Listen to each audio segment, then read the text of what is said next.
In this bass lesson, you're going to learn 5 synth bass lines that'll inspire you to get out your shoulder pads, your fingerless gloves, your fluoro clothes, your over-the-top makeup, your teased hair for some reason.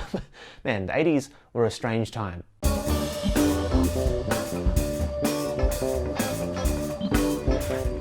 Welcome to Become a Bassist, where it's all about insanely practical, no BS bass lessons designed to get you playing better bass, having more fun, and becoming the best bassist you can be.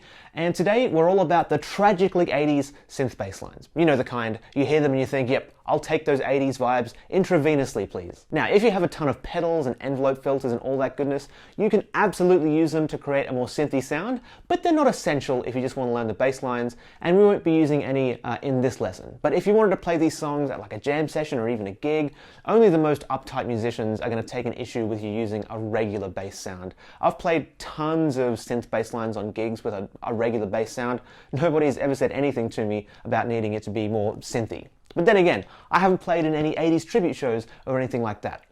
Well, at least not yet. Now, our first bass line is super fun, pretty simple, and once you know this one-bar phrase, that's probably about 90% of the whole song. Of course, I'm talking about Michael Jackson's Thriller, and it goes like this.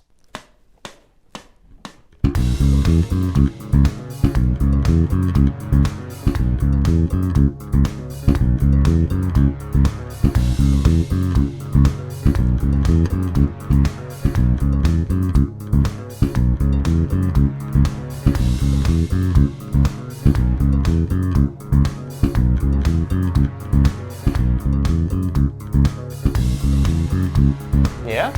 It's just those 4 notes. We've got C sharp, B, E, and F. That's the 4th and 2nd frets on your A string, and then on your D string as well. Those are the only notes. Now, the rhythm is also pretty simple too. You're starting with a tiny anticipation right before beat 1 with that C sharp right there. 1, 2, 3, 4, ga, right there, ga. Just a tiny bit before beat 1 of the next bar, and then we get B, C sharp, E, F sharp, and then back to C sharp. So 2, 4, 2, 4, 4. Yeah? Super simple, right? Now, on the original recording, there is one more C sharp, but it's down an octave from there. So if you have a 5-string bass, you could play that, down here on the 2nd fret of your E string. But if you're just on a 4-string, then you can just play another C sharp right there. So you'd end up with this.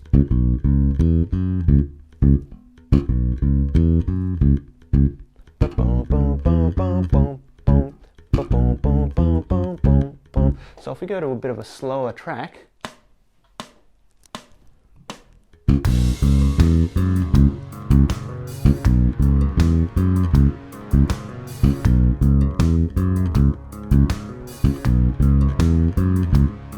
yeah? Now at the actual tempo,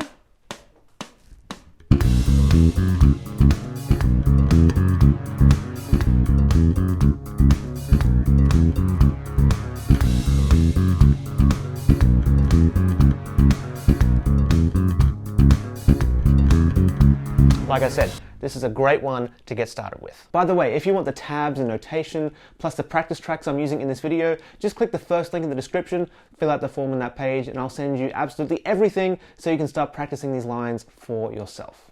Our next bass line, though, is one you've probably heard before, even if you didn't realize it was actually a synth bass. I know I didn't realize it was a synth for years, and it is the theme from Seinfeld. Now, I know what you're thinking. You're thinking Seinfeld was the 90s, but I checked. The very first episode aired in July 1989, so this one, it kind of counts. This one, it goes like this.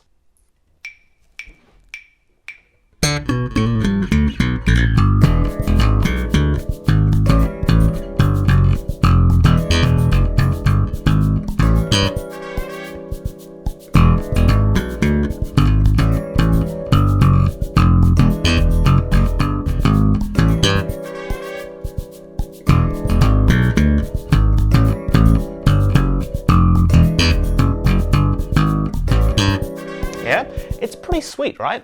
Also, fun fact about this theme, it's different every episode. The guy who did the music for the show, a guy named Jonathan Wolfe, he used to write the theme around the opening monologue. So they're all going to be slightly different, but they all basically use the same idea.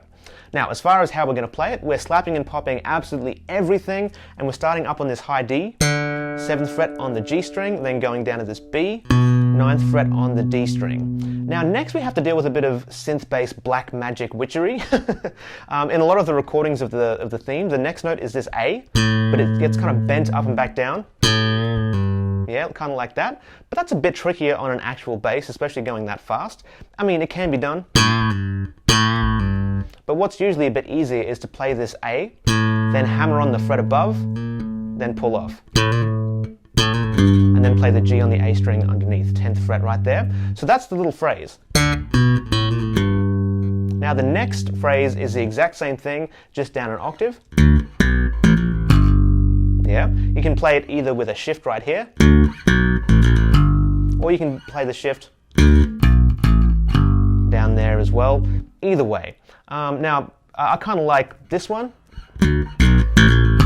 because slapping the open A, it just feels really good. And then hammering, right above, pulling off.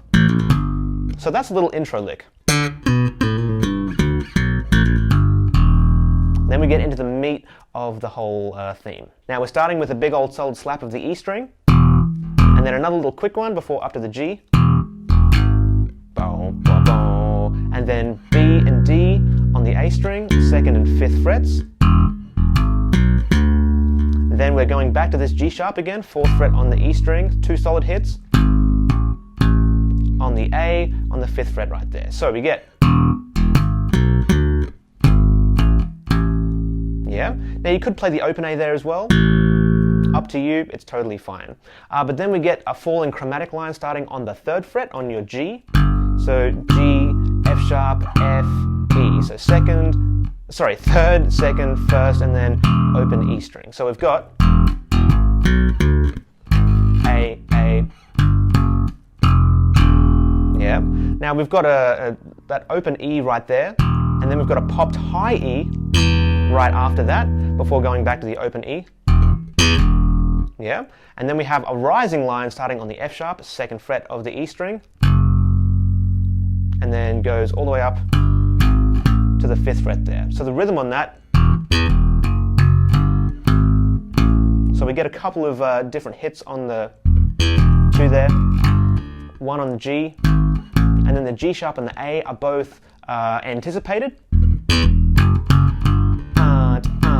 And then we get one final G on the top right there, 5th fret on the G string, also anticipated. So with the slower backing track, it'll sound like this. 3, 4.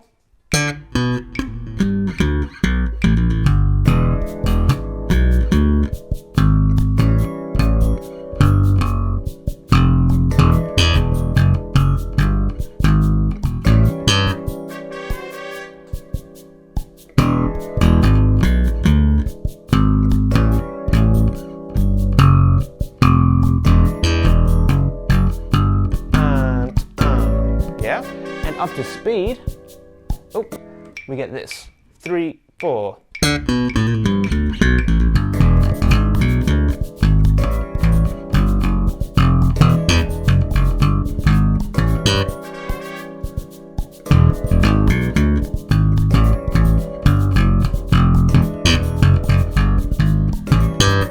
Yeah. Now, like I said, every version is, slightly different, but if someone ever asks you, can you play the Seinfeld theme? You can play in this line, they're going to be happy. This next one is a super strong contender for the most tragically 80s bass line. It's New Order's Blue Monday.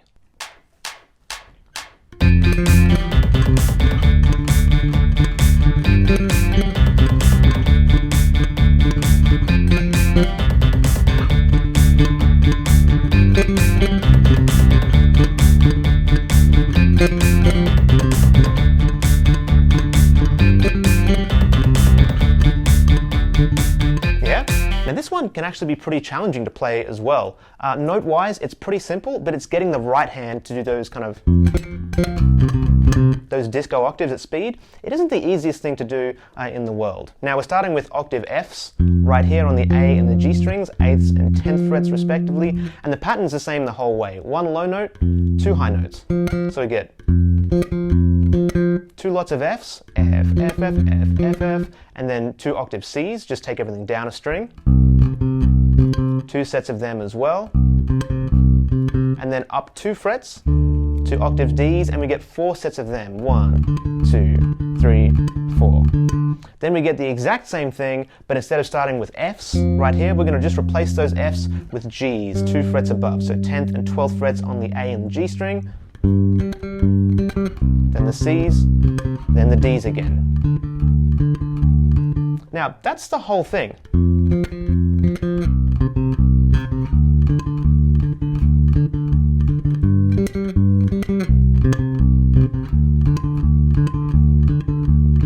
Now, if you wanted a slightly easier way of playing it that's not so, taxing on the right hand, you could either just not worry about the octaves and just play three low notes in a row.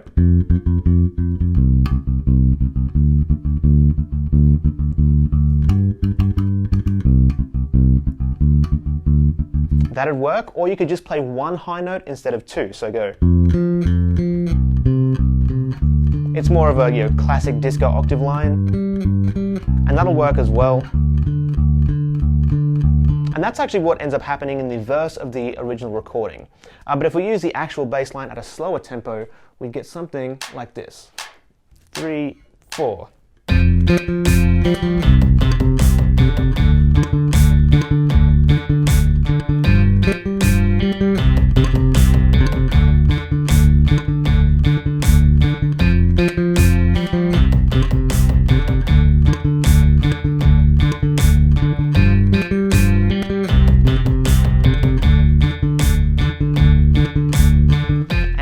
Speed, it'd be more like this. 3, 4. Just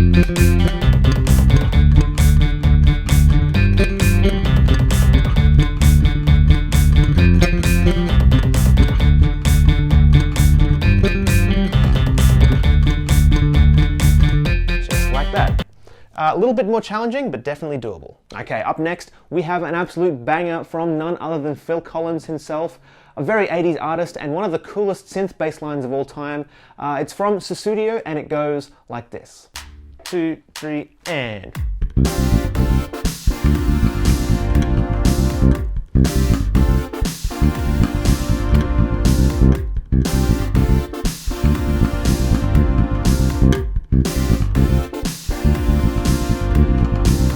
Yeah? How cool is this? There's only 4 notes in this bass line. It's this C, this G, this A, and then this D. Again, it's like a little box. We've got, 3rd and 5th frets on the A string, 3rd and 5th frets on the E string as well. Now, again, this is a pretty active line, and it could potentially trip you up rhythmically, but we're starting on the C, 3rd fret on the A string, and this one is just on the last 16th of beat 1. So you get 1, 2, 3, 4, Yeah, right there. We get another quick C before moving down to the A, 5th fret on the E string, and then down to this G on the 3rd fret before we land back where we started with 2 Cs. Yeah, so 2, 3, 4, 1. That's the first little part there. For this next part, we're starting on a D, 5th fret on the A string. We're getting one kind of very solid D, then a kind of a muted D, and then after that muted note, we get a longish string of 16th notes. We're getting D, A, G, and then up to the C again.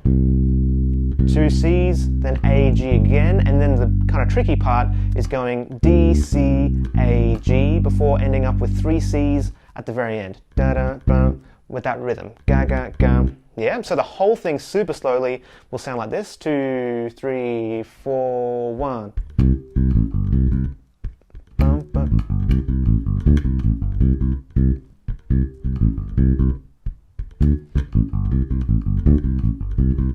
Yeah, so with a slow practice track. 3, 4,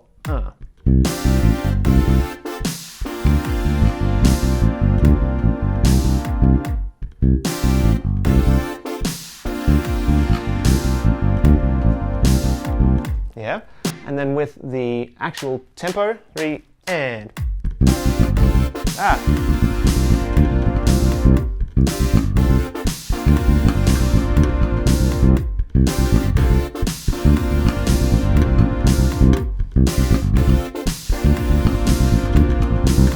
Yeah, like I said, this one's trickier because there's a lot of notes in a pretty small space, but it's also super fun and it is a total banger of a song. Our final old school bass line is so 80s, it almost hurts a little bit. It's the Human League's Don't You Want Me Baby. Now this is a really cool line, and it fits really nicely on an actual bass. Here's how it sounds. 2, 3, and...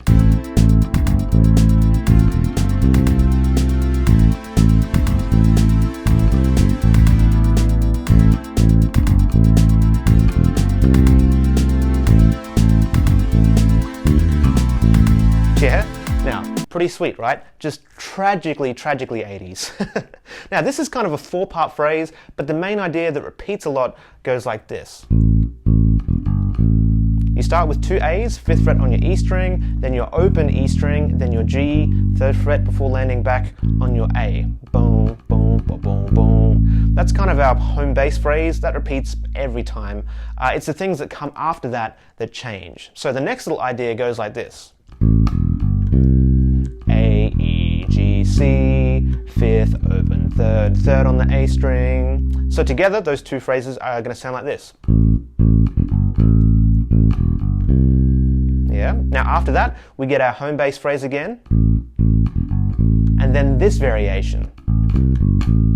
A, C, G, A, 5th fret on the E string, 3rd fret on the A string, 3rd fret on the E string, 5th fret on the E string. Yeah, so then we get a note-for-note repeat of the first 2 ideas, and then our final home bass phrase, and then this fancy little lick. It's a D, 5th fret on the A string, then up to an E, 7th fret, before going back down, and then we get a C, 8th fret on the E string, then a B, just 1 fret below, then finally landing on the last A.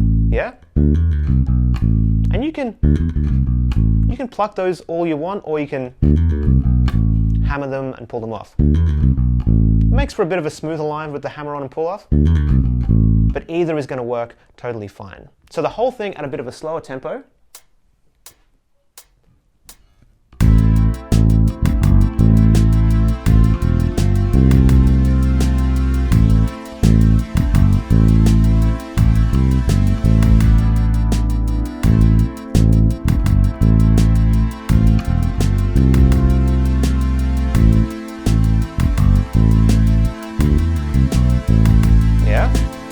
And up to speed.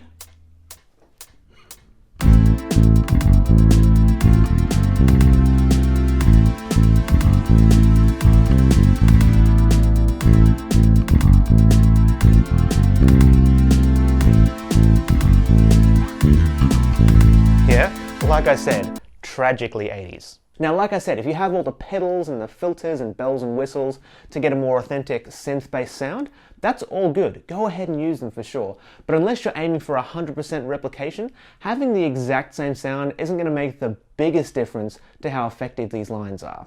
What will make a big difference, though, is how much you practice these lines. And to make practicing these as easy as possible for you, I've put all the tabs and notation and practice tracks from this lesson up on becomeabassist.com as a free download. I've included all the practice tracks, both the slow and performance tempo ones, so you can master these synth lines. Now, to get everything, just click the link in the description or right here, fill out the form on that page, and I'll send everything to you 100% free, so I'll see you in there.